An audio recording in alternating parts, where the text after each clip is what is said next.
बच्चों good morning. मैं प्रकाश college की तरफ से आप सभी को जितने बार क्लास 9 के बच्चे हैं वो ध्यान से देखेंगे। क्लास 9 के बच्चों के लिए आज विषय सामाजिक विज्ञान। वैसे आपका कौन सा बेटा? सामाजिक विज्ञान। सामाजिक विज्ञान में आपकी इकाई पहली है। इकाई 4 इकाई होती है आपकी। इकाई फर्स्ट, इकाई सेकंड, इकाई थर्ड और इकाई फोर्थ। तो आपकी जो पहली इकाई है, तो पहली इकाई है आपकी भारत और समकालीन विश्व, जिसे हम इतिहास कह सकते हैं। जिसे हम क्या कह सकते हैं? इतिहास कह सकते हैं। तो भारत और समकालीन विश्व में आपका अध्याय पहला कौन सा है? फ्रांसीसी क्रांति।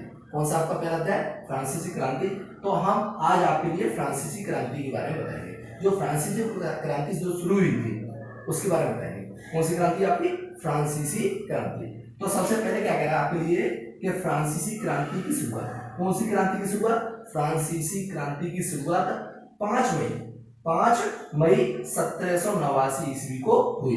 यानी कि हमें ये पता चल गया कि फ्रांसीसी क्रांति की शुरुआत 5 मई 1789 को हुई थी।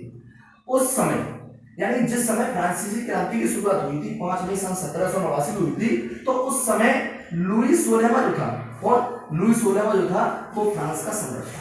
यानी लुई 16वां फ्रांस का सम्राट था। यानी फ्रांस की क्रांति 5 मई सन 1789 को हुई थी और इस क्रांति के समय वहां का सम्राट कौन था? लुई 16वां। अब ये पता चल गया। अब उसके बाद नंबर 7 देखते हैं कि जो फ्रांस का जो समाज था, फ्रांस का जो समाज था वो 3 वर्गों में बटा हुआ था। क्या वर्गों में बटा हुआ था? 3 वर्गों में बटा हुआ था। यह फ्रांसीसी समाज की वर्ग व्यवस्था हमारे सामने दे रखी है। सबसे पहला वर्ग कौन सा था? पादरी वर्ग। दूसरा आपका कौन सा था? कुलीन वर्ग। और तीसरा कौन सा था? सामान्य वर्ग। तो हमें ये पता चल गया कि फ्रांसीसी समाज 3 वर्गों में बटा हुआ था। पहला पादरी वर्ग, दूसरा कुलीन वर्ग और तीसरा सामान्य वर्ग। अब 3 वर्गों में बटा हुआ था। तो सबसे पहला कौन सा वर्ग आपका? पादरी वर्ग। दूसरा कौन सा है? कुलीन वर्ग। तीसरा कौन सा? साधारण वर्ग या सामान्य वर्ग। हम सामान्य वर्ग को साधारण वर्ग भी बोल सकते हैं। तो अब पादरी वर्ग। अब ये पता चलेगा कि फ्रांसीसी जो समाज था वो 3 वर्गों में बटा हुआ था। अब इन्हीं वर्गों के कारण, इन्हीं या इसी वर्ग व्यवस्था के कारण फ्रांस में क्रांति की शुरुआत हुई थी। यानी जो फ्रांस में जो क्रांति की शुरुआत हुई थी इसी वर्ग व्यवस्था के कारण हुई थी। तो पहले वर्गों के बारे में पढ़ेंगे। तो फ्रांसीसी जो क्रांति थी तो उसमें सबसे पहला कौन सा? पादरी वर्ग। तो पादरी वर्ग में कौन व्यक्ति आते थे?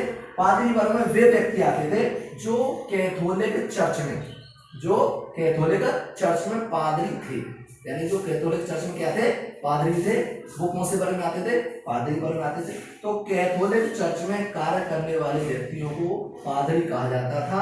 उन पादरी व्यक्तियों को बहुत से विशेष अधिकार प्राप्त थे। बहुत से कौन से अधिकार प्राप्त थे? विशेष अधिकार। यानी उन्हें जन्म से ही विशेष अधिकार प्राप्त हो जाते थे।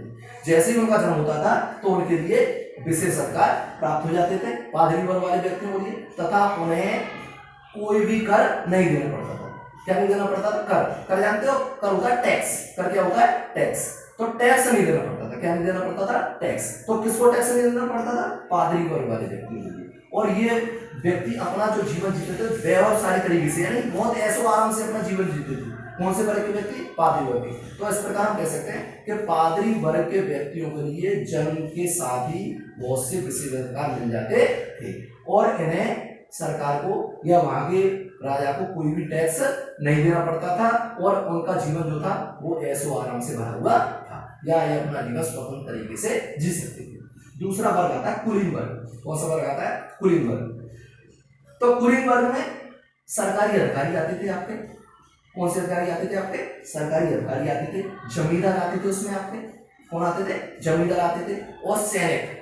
यानी सरकारी अधिकारी आते थे, जमींदार आते थे और सैनिक आते थे। कौन से वर्ग में? कुलीन वर्ग में। इन व्यक्तियों को भी विशेष अधिकार प्राप्त थे। इन व्यक्तियों को कौन से अधिकार प्राप्त थे? विशेष अधिकार। तो कहने का अर्थ पादरी वर्ग को भी विशेष अधिकार प्राप्त थे और कुलीन वर्ग को विशेष अधिकार प्राप्त थे। ना तो पादरी वर्ग को कर देना पड़ता था और ना ही किसको कर देना पड़ता था? कुलीन वर्ग। तो कुलीन वर्ग वाले व्यक्तियों के लिए बहुत से विशेष अधिकार प्राप्त थे, जिसमें जमींदार आते थे, सरकारी कर्मचारी आते थे तथा सैनिक आते थे और इन्हें कोई भी कर नहीं देना पड़ता था। यानी कुलीन वर्ग वाले व्यक्तियों के लिए भी बिल्कुल कर नहीं देना पड़ता था। और आपका तीसरा आता साधारण वर्ग। कौन सा वर्ग आता है आपका? साधारण वर्ग। तो साधारण वर्ग में जो सामान्य वर्ग बोल सकते हैं, सिर्फ कौन सा वर्ग बोल सकते हैं? सामान्य वर्ग। तो सामान्य वर्ग या साधारण वर्ग में आते थे छोटे कर्मचारी। कौन से कर्मचारी आते थे आपके? छोटे कर्मचारी।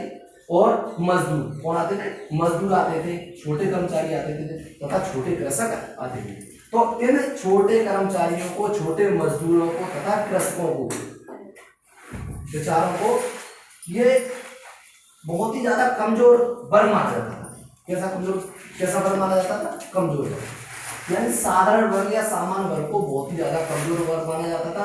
और ये व्यक्ति इन पर अपना कार्य करवाते थे, यानी पादरी वर्ग वाले और कुलीन वर्ग वाले व्यक्ति साधारण या सामान्य वर्ग वाले व्यक्तियों पर अपना कार्य करवाते थे। और इन व्यक्तियों को टैक्स भी भरना पड़ता था। क्या भरना पड़ता था, टैक्स, टैक्स भरना पड़ता था तथा इन्हें कोई भी विशेष अधिकार प्राप्त नहीं था, यानी साधारण वर्ग वाले व्यक्तियों के लिए कोई भी विशेष अधिकार प्राप्त नहीं था। और इनके पास अपनी कोई भी भूमि नहीं थी। क्या नहीं थी, कोई भूमि नहीं थी। तो इस प्रकार हम कह सकते हैं कि फ्रांसीसी समाज का यही कारण था कि वहां का वर्ग जो थे, उस वर्ग के कारण या वर्ग व्यवस्था के कारण फ्रांस में फ्रांसीसी क्रांति की शुरुआत हुई थी। तो आपके लिए पता चल गया कि फ्रांसीसी क्रांति की शुरुआत कब हुई थी, आपकी 5 मई सन 1789 हुई थी। लुई 16वां वहां का शासक था।